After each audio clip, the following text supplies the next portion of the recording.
어, 네. 안녕하세요. 청송중학교 1학년 학생들.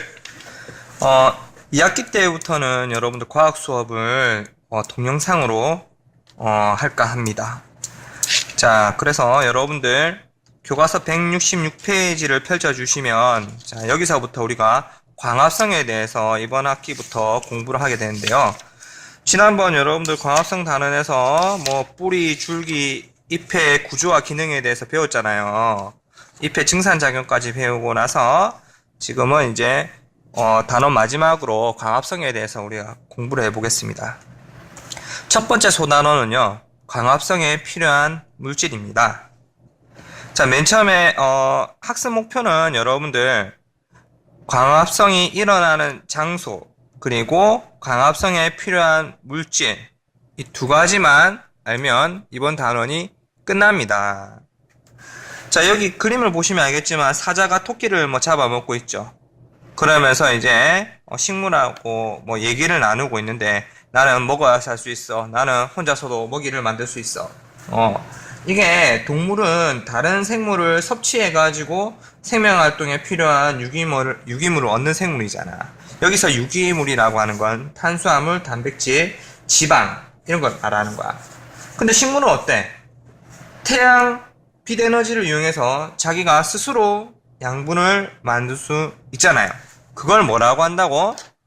이번 단원에서 그 광합성이라고 하는 거야. 자, 그러면 이 광합성이 일어나는 장소에 대해서 한번 알아보자. 광합성은 여러분들 물과 이산화탄소를 원료로 해서, 근데 광합성에 필요한 게 세 가지가 있어. 물, 이산화탄소, 빛에너지거든. 근데 여기서 물질은 물과 이산화탄소고 빛은 태양은 물질이 아니다. 그래서 광합성에 필요한 물질을 쓰라고 하면 이 두 개를 쓰면 되고, 광합성에 필요한 것을 써라, 세 가지를 써라 하면은 이 세 개를 다 써야 돼.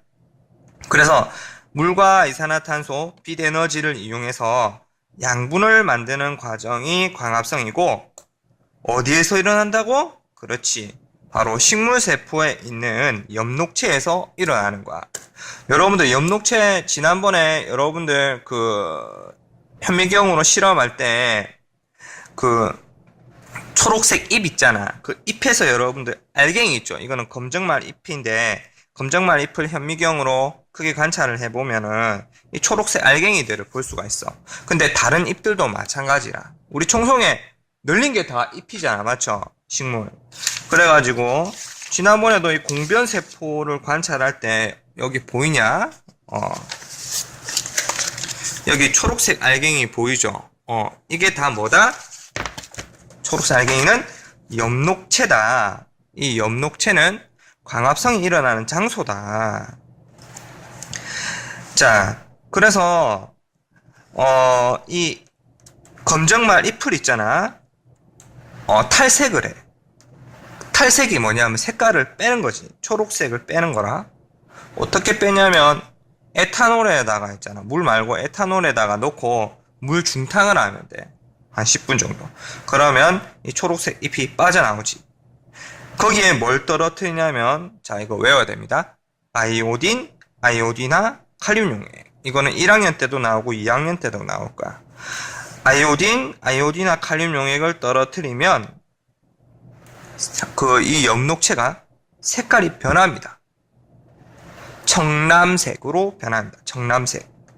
그러면 청람색으로 변했기 때문에 우리는 무엇을 알 수 있느냐? 아이오딘, 아이오디나 칼륨 용액이 청람색으로 변하는 이유는 바로 녹말이 있기 때문이야. 그러면 녹말이 만들어졌다는 얘기인데, 녹말은 어디서 만들어졌느냐? 엽록체에서 광합성이 일어나서 녹말이 만들어졌어. 그래서 청람색이 된 거야. 이거 시험 문제 내니까 꼭 기억해 두세요. 자, 그래서 우리는 그러면 이 실험을 통해서 우리는 무엇을 할 수 있느냐? 밑에 그림에 실험이 나오죠. 아이오딘, 아이오디나 칼륨 용액을 떨어뜨려서 청람색으로 변한 걸 보고, 아, 녹말이 만들어졌네? 광합성으로 녹말이 만들어졌으니까 이게 영양소잖아? 그러면 광합성은 어디에서 일어난다? 그렇지. 엽록체에서 일어난다. 근데 여러분들, 엽록체하고 엽록소하고 헷갈리는 사람들 많아요. 자, 밑에. 그 엽록체는 여러분들 식물세포에 들어있는 세포 소기관이잖아. 근데 엽록소는 엽록체 안에 들어있는 초록색 색소야. 그럼 엽록소는 어떤 역할을 하냐면 빛 에너지를 흡수하는 거지. 태양빛을. 자, 그러면 광합성이 일어나는 장소에 대해서 알아보았으면 광합성에 필요한 물질에 대해서 우리가 공부를 해봅시다. 광합성에 필요한 물질을 알아볼 때 우리가 저 미니 탐구 있지. 이거 실험할 때 그 BTB 용액하고 검정말이 필요한데, BTB 용액은 있는지 없는지 과학 도우미가 한번 찾아봐라. 있는지 없는지. 알았지? 그 다음에 그 검정말은 이거는 뭐 지나가다가 시냇물에 물풀 있잖아. 그거 뜯어오면 실험이 가능한데, 뜯어오면 실험하고 여러분들이 중에서 안 뜯어오면 실험 안 하고 뭐 이래 진행하겠습니다. 뭐 바빠서 어쩔 수 없다. BTB 용액도 찾아보고 없으면은 쌤이 주문하든가 할게. 여러분들이 꼭 보고 싶다고 하면. 자, 그러면 중요한 게 BTB 용액이 있잖아. 산성, 중성, 염기성에서 색깔이 뭔지를 여러분들이 알고 있어야 돼. 외우고 있어야 돼. 그래야 여러분들이 이 내용을 이해할 수 있거든.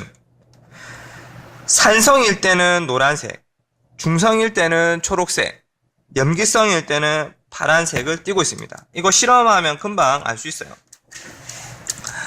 자, 그러면 여기 초록색 BTB 용액에 빨대로 숨을 불어넣자. 숨을 불어넣는 까닭이 뭐냐면 적어라. CO2를 넣어주기 위해서. 근데 CO2 뭐야? CO2. 그래, 이산화탄소야. 이산화탄소를 넣어주면은, 야, 여러분들 탄산음료에 뭐 들어갔어? 이산화탄소 들어갔지. 그래. 탄산할 때 산자가 산성이야. 즉, 이산화탄소를 넣어주면 어떤 성질을 띈다? 그래, 산성을 띠는 거야. 그러면 산성을 띠게 되면은 BTB 용액은 무슨 색? 그렇지, 노란색을 띠는 거야. 자, 그럼 옆에 그림 보면서 숨을 불어넣은 노란색 BTB 용액 3개를 얘 만들었다. 3개. 가나다에 넣었어. 노란색 만들어서. 산성이지? 나와 다에는 검정말을 넣었어. 근데 다는 검정말이 안 보이지. 왜? 알루미늄 박으로 다 빛이 못 들어오게 막아놨습니다. 그래갖고 이거를 3개의 시험간에 빛을 비추고 시간이 한 2-3시간 정도. 뭐 넉넉 잡고. 선생님이 이번에 연수 가서 이 실험을 직접 해봤거든. 시간이 좀 오래 걸리긴 하더라. 그래가지고 시간이 지나면은 BTB 용액의 색깔이 어떻게 변하는가. 선생님은 눈으로 직접 확인했습니다. 물품만 있으면 가능하네. BTB 용액하고. 찾아보세요. 각 시험간의 BTB 용액 색깔을 어떻게 변하며 그 까닭은 무엇인가. 이게 이제 시험 문제에 나오겠죠. 먼저 가는 빛을 비춰갖고 색깔 변화가 없죠. 그냥 그대로예요. 변화 없어요. 노란색. 처음엔 다 노란색이야. 근데 나는 있잖아. 중요해. 파란색으로 변했어. 얘가 시간이 지나면 파란색으로 변한다니까. 빛을 받으면. 왜 그럴까? 검정말이 광합성을 해. 검정말이 광합성하는데 CO2가 없어져. 그럼 산성의 성질을 잃어버리겠지. 그래서 노란색 종치네. 그냥 할게. 빨리 쳐. 노란색, 초록색, 파란색으로 변하는 거라. 산성의 성질을 잃어버려서 염기성이 되는 거지. 그래서 나는 진짜 파란색으로 변합니다. 색깔이 지나면. 광합성은. 그럼 우리가 이 나를 통해서 알 수 있는 게 뭐냐? 광합성을 하는데 뭐가 필요하다? 그래, 똑똑하네. CO2, 즉 이산화탄소가 필요하다는 거야. 다는 봐봐. 얘는 빛을 못 받았잖아. 검정말이 빛도 못 받으면 광합성 못하지. 호흡을 할 거 아니야. 야도 숨 쉬어야지. 호흡하면 뭐가 나오니? 그렇지, CO2 나오지. 그러면 산성이지. 무색? 노란색. 잘했어. 자, 그러면 이산화탄소 필요하고 그 다음에 자, 이번에 그림 20일 봐봐. 20일과 같이 장치한 후 일주일 정도. 자, 이 차이가 뭐냐면 식물 있고 물이 있어. 얘는 식물이 있고 수산화 나트륨 용액이 있어. 자, 이게 결정적인 차이라. 수산나트륨. 일주일 정도 놔두면은 간은 제대로 길게 자라지만 나는 제대로 자라지 못하고 시들어. 그러면 광합성 일어났고 광합성이 안 일어났고 영양소가 뭐 없으니까 얘는. 그러면 이를 통해서 우리가 알 수 있는 게 뭐냐면 식물이 광합성 통해서 이산화탄소도 필요하지만 뭐도 필요하냐면 물이 필요하다는 거야. 물. 그래서 물이 수증기로 변해가지고 안에 들어가서 광합성에 이용되는 거지. 그래야 제대로 자랄 수가 있거든. 그래서 광합성을 통해서 빛, 이산화탄소, 물이 필요하거든. 수산화 나트륨 용액은 말이야, 공기 중에 노출하면 그 이산화탄소를 제거하는 역할을 해. 그래서 제대로 자라지 못하게 하는 거지. 이산화탄소를 흡수해서 수산화 나트륨이 탄산 나트륨으로 변하거든. 자, 그래서 우리가 이를 통해 식물이 광합성을 할 때 필요한 물질은 이산화탄소, 물이다. 이거 물질이라고 적혀졌지. 그래서 빛을 안 쓴 거야. 좀 야비해도 어쩔 수 없어. 자, 개념 기억해도. 광합성이 일어나는 장소는 엽록체지. 자, 그러면 창의인성 문제는 여러분들 수업 시간에 풀어보도록 하겠습니다.